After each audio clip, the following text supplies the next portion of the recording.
So now let's see how we can utilize the envelope tool inside of CorelDRAW. So over here you can see that I have a shape, and if I were to go around onto the left hand side, you can see that envelope is an option. So once I go around onto envelope, you can go around and see that I get an envelope that I can actually go around and click and drag out and change around the shape just like this.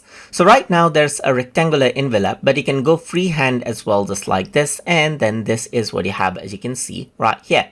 You can go around over here and add in, let's say for example, points right here just like this. So just go around over here, and then you can also go for a rectangular shape right here. You can go around and click and drag these out right here.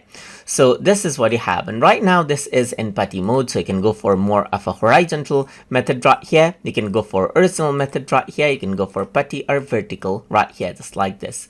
You can also go around and keep lines right here just like this, or disable the lines and choose different option right here to squeeze down things right here, or clear out the envelope right here, and then it turns into a final shape just like this. So that is how you can go ahead and work around with the envelope tool inside of CorelDRAW.